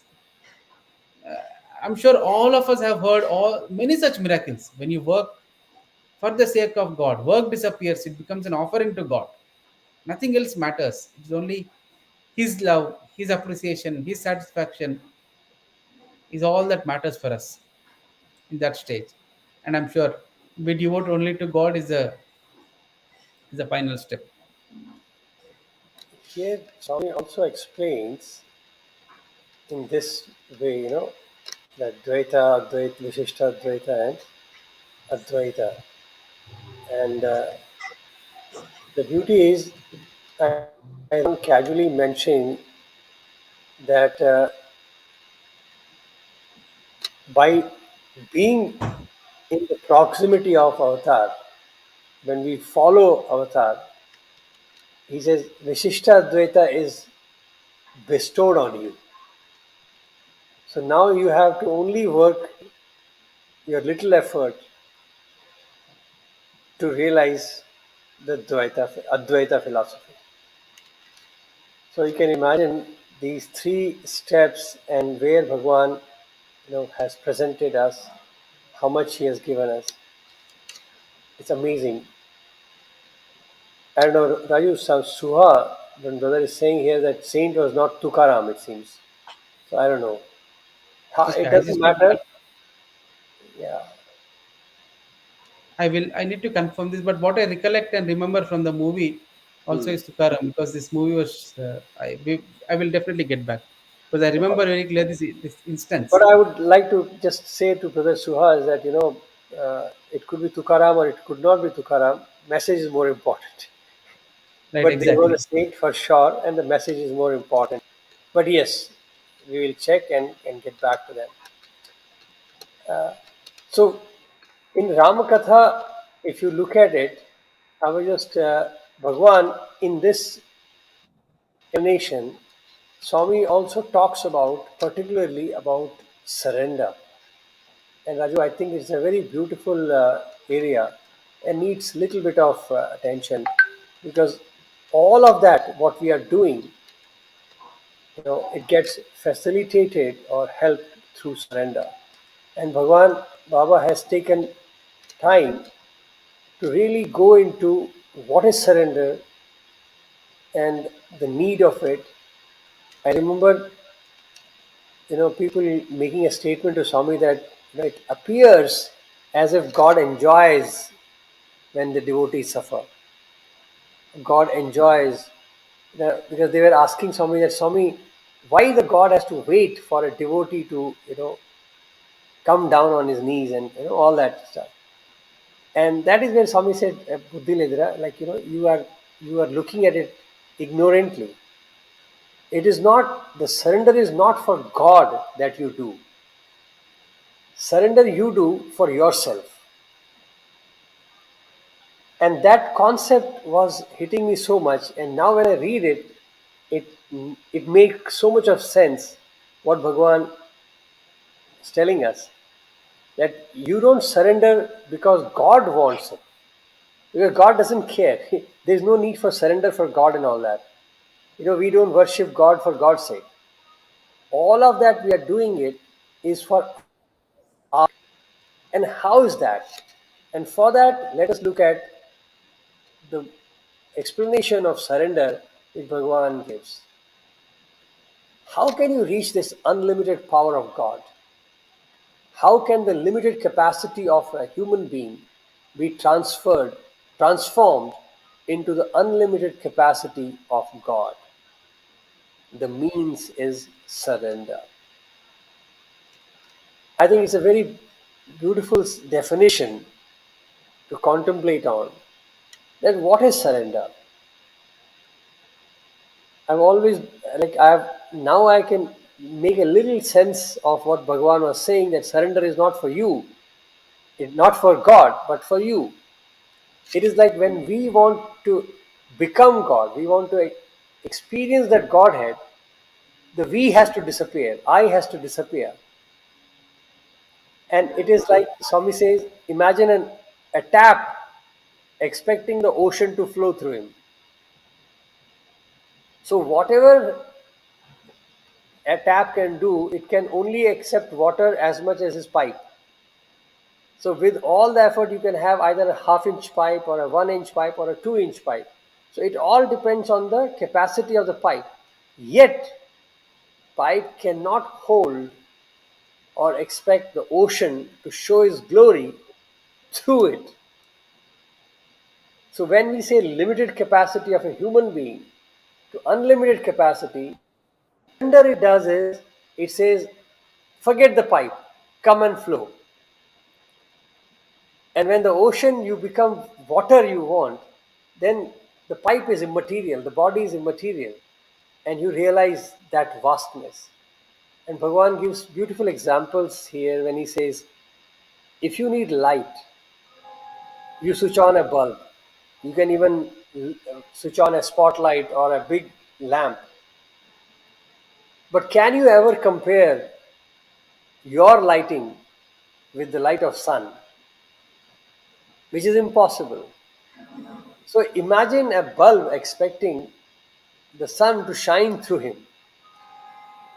Imagine a bulb saying, sun, you shine through me. Now let me shine like you. Not possible. So the only way is surrender. When that identity of I disappears and you realize I am sun, and that experience, the process is sun, surrender. So that is why when Bhagavan made statement that surrender is not for God but for yourself. After reading this definition, I get little clarity. What do you think, Raji? Absolutely, brother. I think that, as you said, when the ocean is trying to gush through the tap, the problem is not the ocean, but it is the tap. So as long as the tap tries to hold itself, ocean cannot flow through the tap. I mean, it becomes very clear. If you look at, for example, Swami is speaking about the Gajendra Moksham, there are two, three instances where it becomes very clear. Swami is speaking about Gajendra Moksham, and uh, this poem, which refers to the flight of Gajendra, where he says, Lao Kintayu Ledu Dhairyam below Lambaye. So the Telugu Bhagavatam is beautifully written by Potana, and Swami is explaining that in Trai. And this particular verse is the last verse, after which the description talk goes to describe Sri Mahavishnu's Vaikunta, and how Mahavishnu ran to save the Gajendra, and how the predicament happened between Lakshmi and Vishnu, and how Vishnu came forward without hesitating. It goes on. But till then, there is no mention of Vishnu. The mention of Vishnu comes in only after this poem. So this boy, when he was speaking, and Swami interrupted and said, "Why is it that is happening like that?" And that poem where it says is Lav Kintaile Dhairyam Vilolambaya Pranambul Tawal Japan Murchavach Tanamun Dasil Stemambayadan Nive Tappa Itapparam Beruga. That last line, Gajendra says, I have none else but you. Even there is nothing that I know of. It's only you. And Swami asked this boy to repent. Swami asked, stopped him and said, that is the reason. When Gajendra says, I have none else but you, I have no strength of mind. There is no individuality of me anymore. It's only you. That is when Sri Mahavishnu comes down rushing to save even an elephant. Till this stage comes, there's no mention of Vishnu at all, which means Swami was referring that there is no mention of God at all. It's only you. It is only Gajendra's plight, Gajendra's strength, Gajendra's weakness, Gajendra's struggle. It's only my struggle, my weakness, my challenges. And Swami went on to explain, for example, when Draupadi was being disrobed, she was trying to hold her sari, and Swami explains that, yeah, Swami explains that the Gajendra, sorry, the Draupadi was not saved because of so many other reasons that Swami mentions, but this particular reason, he says, till she was holding that cloth, no, she was dependent on her own strength. That identity of Draupadi is still there, and when she leaves, yeah, the cloths become endless. And same is the case with Sugriva. We all of us know that when Hanuman, when when Sugriva comes back thrashed by Vali first time, Sugriva tells Rama, uh, why could you not identify? I mean, all of us need to pause that Ramachandra.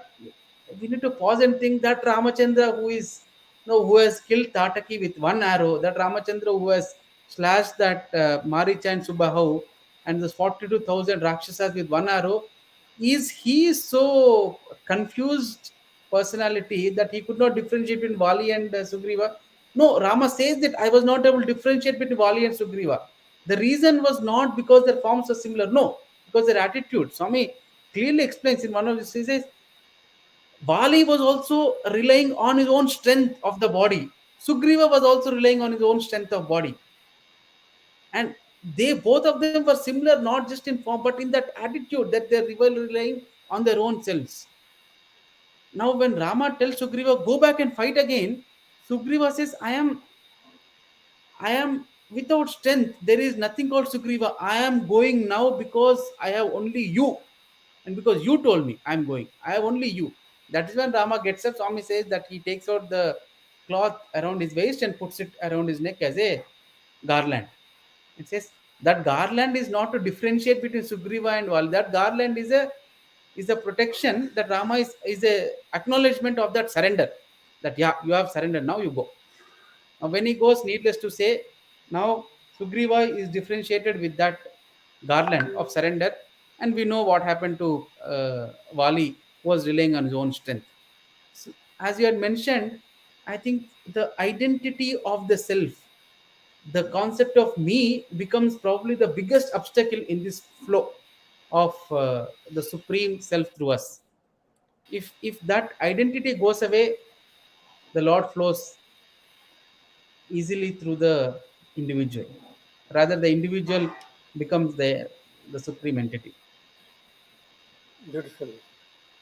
I think this surrender concept is such a lovely concept, and this definition certainly helped to realize that how this is required for a devotee and not for God. Absolutely, brother. For God Yeah, doesn't matter. Like Swami says, I don't care. All names are mine, all forms are mine. So whatever you do is me. So really, from a human perspective, we start putting interpretations on God too. But when you read this statement of Bhagwan as what is surrender, then you realize the magnanimity, the sacrifice of the divine being is amazing. It's beautiful. I love that. And now beautiful. you have Yes, explained it so beautifully about how surrender works also. So nice. In this, I would like to share one short, what do you call? I just was reading Ramana Maharshi's statement, and I thought it's interesting to see how Ramana uh, talks about this. Activity is weakness. Can you see that? Sorry. yes, Activity is weakness and consequently miserable. Passivity is strength and therefore blissful. I'm sure all the lazy people will enjoy the statement, but unfortunately, it is not that. Eh? The same concept of what Ram said, give up your activities, the attachment to the ownership and doership, and what Bhagwan talks about karma, jnana, and bhakti. Look how the same concept Ramana Maharshi explains it. Activity is weakness and consequently miserable.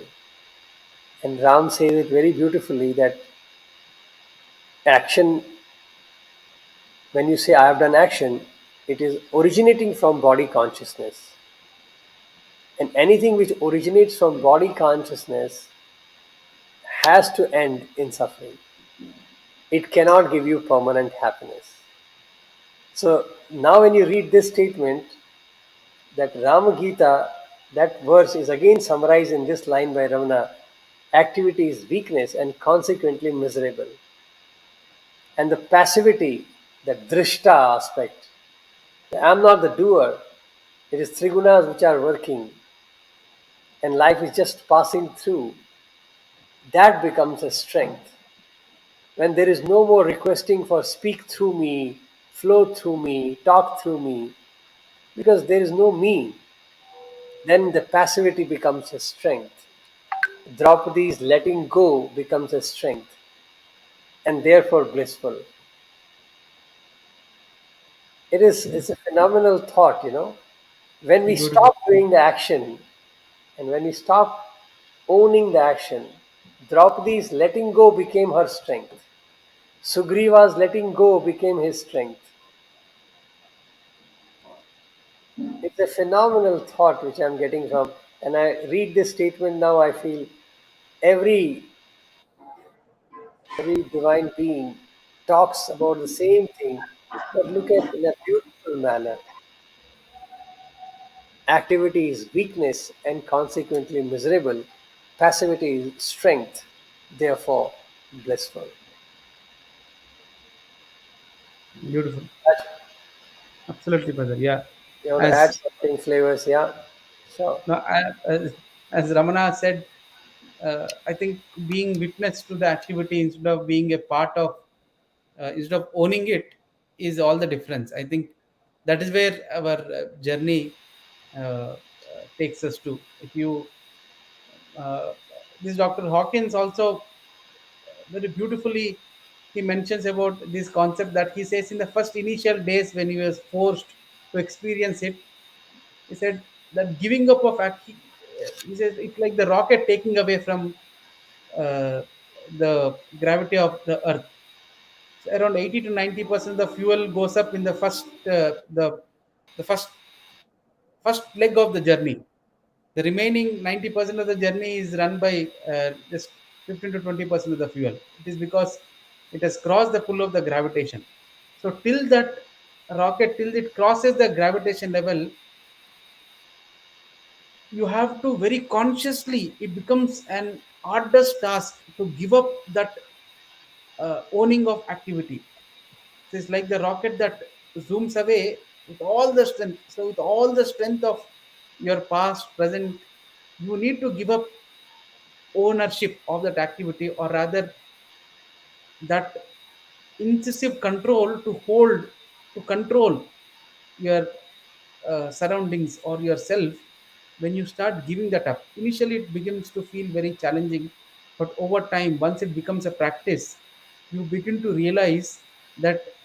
And that statement struck me because this is exactly what Swami had said so many times, and this poor mind of mine never understood. Swami says you are like the, he says that is when you realize like you are a fish in the sea.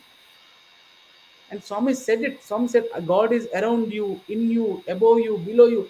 It's exactly what Swami is saying. You're like, it's like the fish which is in the water. When you realize that you are floating in that sea of consciousness, in that sea of God all around you, and there is nothing that you need to fear, there is nothing that you need to worry, just be there. It's exactly what Swami has been saying so many times. And that realization is, I think it is the tip of the surrender. Once you know this, surrender automatically comes in. Ravi, I'm reminded of our activities in Parthi.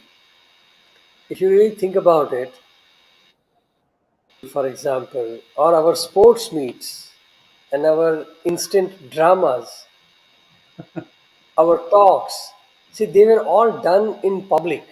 It was done for so many audiences. Like, it was not a private affair. All these activities are open for public. And the time for doing all of that is so short. Sometimes it is just a night. He'll tell you tonight to do tomorrow morning. And an event like Sports Day, which is like a mini Olympics, and people who have witnessed it, I'm sure they can acknowledge that our Sports Day is growing every year. In fact, today also it is the same scale. And the time to practice, which is on 14th of January, 11th of January, right? It is Yes. every year fixed date. He has not even changed the date. So the practice starts only after, in kind of November, after middle of the November birthday ke baad, it picks up the momentum actually, all the effort. So typically we have a month and a half for the students to prepare that scale of an activity which the world watches it. In that, the programs are decided, in that the props are created, the music is created, the dances, the dramas, that whole 9 yards. Is it possible without surrender? And I now I'm understanding that even without our awareness, even without our conscious effort, Bhagwan taught us surrender. Said, for the sake of God, when you work, then everything becomes fine. So it was only for pleasing Him. So it didn't matter who was doing what. The college mandate is, the school mandate is that every child must participate. Imagine, like, everybody must dance. How is it possible? But in Perthi environment, it happens. You get into something and you keep doing something, and nobody cares how it will turn out because it is done for him, and he is the one who is the doer. So everybody is relaxed. We know that it will work out. Even in our band days, I remember I've been telling that also. We practiced for almost 4 or 5 months, and we were in scale, and we could not even play band because none of us were from music background. And ultimately, we crashed and we cried for Swami. And Swami said, why worry? You do your duty, I'll take care of the rest. And after a month, when we played, people said, you played like pros. And so you realize in the whole gamut that surrender is required. But how it happens is the grace. And the only factor working for us was the love for God. And that also He made it happen by standing in front of us, by playing with us, by allowing us to experience Him. So you see that how gracious the Lord is, that He does everything and He gives you the credit. He will tell you the play, He will tell you the idea, He'll tell you everything, then He'll tell the world that He did it.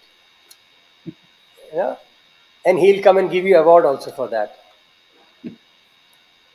And so we have enjoyed that, when I look at it, Bhagwan's style of teaching surrender is very unique, is very different. We don't surrender. It happens. You know, I can't surrender. The moment I say I surrender means I'm not surrendering because I am Yeah. there. So Yes, I, there. I am hot right now. This reminds me of our brothers when the planetarium roof was being set up. The senior scientist who had come from Bangalore, he got his best men, and they struggled, I think, 2.5 to 3 days. So they were not able to fix the plates for the projection to happen. And that evening, they said an expert from Delhi has to come, and only he can fix it. I mean, we need to get the expert team from Delhi, and they need to fix. So that evening, boys they prayed to some that maintenance boys that Swami we want to fix it. Swami said yeah, and some just gave a told warden that let them they can chant bhajan. I mean they can sing bhajans and while doing that. So whatever. So boys were talking about Swami. Boys were singing. Boys then by the time. they were playfully doing all the things, but with Swami as their focus. By the time they realized, 1.5 hour later, the entire roof was set up. And then the next day, the experts come. I'm sure they were kind of amazed that this has happened. And the statement that the senior scientist made, which now makes a lot of sense to me. And Swami tells him, the senior scientist tells his team that all of you are relying on your strength, but when they were working, it's not those boys who are working. It's actually they were relying on that supreme strength, because they were not there. They were all lost in Swami, talking about Swami, playing. Even in the place of the senior brother, when this experience was narrated, I had asked one of the senior brothers who was part of this maintenance. He said, since when the plates were being passed on, they were the conversation that was going on between the boys was the boy who was below and the boy above, who was this that the boy, when he was passing, he was telling, no, hey, you are when you're raising your hand to put up that plate in the roof, your shirt is popping out. So if Swami comes, he will he will mind, he will not like this. So this boy says, no, no, no, I am trying to do my best. So Swami will not mind if my shirt goes up a bit. Nevertheless, I try to adjust my shirt because it's short. And this boy say, the short shirt, was it not given by Swami? And then the next plate goes on.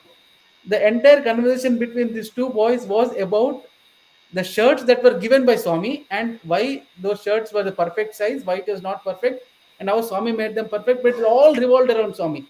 By the time they realized, their block is done. So other boys were also doing. Some boys were singing bhajans and doing.